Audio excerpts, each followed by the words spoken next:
if we are not constantly reflective about our identities and about the identities of others, we can seek our own liberation in a narrow way, and in doing that, reiterate the oppression of other people.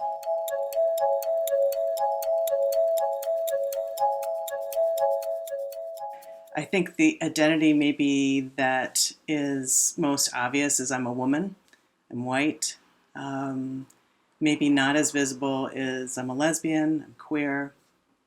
I'm an activist. That's a very important part of my identity. And so what I've really tried to focus on in my life is how can I use, whatever I've got, whatever privilege and power I have, to also build space, create space for the voices, for the perspectives, for the leadership of other people that are further marginalized and are not being invited into those spaces. Honestly, I feel like being a woman and being queer has made me a better ally to others because that have other identities, because I know something about what it means to be marginalized, what it means to be seen as unworthy in the racist, patriarchal society that we live in. I mean, white women haven't always been good allies to communities of color, as we can see. And no, I think there's a much greater explicit conversation about race and about power and privilege related to race, which I think is very healthy and good. And that's obviously changed the meaning of my own whiteness in any given political context. There are moments when that might mean your voice is needed. That might be other moments when your voice isn't needed, when you're providing support out of visibility.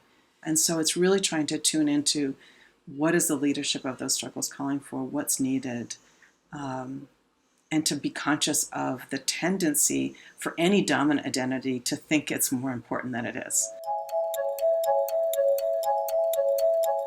We're starting to see a much more nuanced and I think a more liberating understanding of sexuality and gender and sex that's emergent.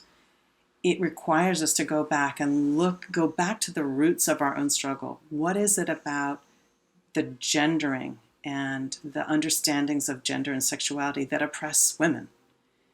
And is there something even more liberatory that's possible if we start to see gender and sexuality on a continuum? And I think what's scary for some people is that they have, by necessity, embraced a part of that identity. I'm a lesbian, I'm a woman, and I don't want to throw that into question because it's been really hard to carve that terrain out.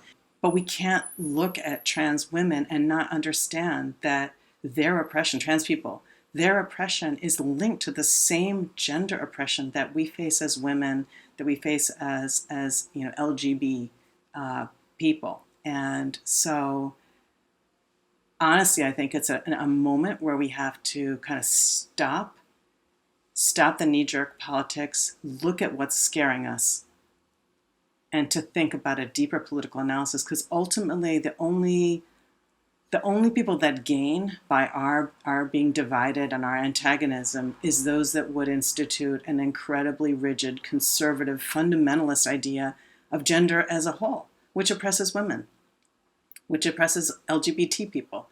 And so we have to find those places of common ground. We have to figure out that we don't have to be the same to be united.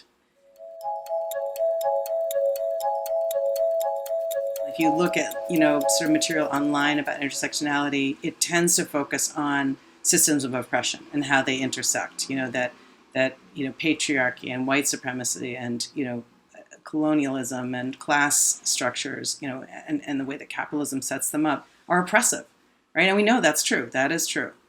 But what isn't talked about as much is that there's just incredible knowledge and power and joy in embracing those identities. Like, I wouldn't trade in any part of my identity. Like, I love being queer. I love being a woman. I'm so grateful for that. It has given me deep community. It has given me insight. It has given me empathy and compassion. It has, sharpened my political analysis. And there's just a joy, like all of the ways that, sort of sub-communities or subversive communities know how to have their own joy because they're not extended that invitation by the larger society. And so you create your own joy.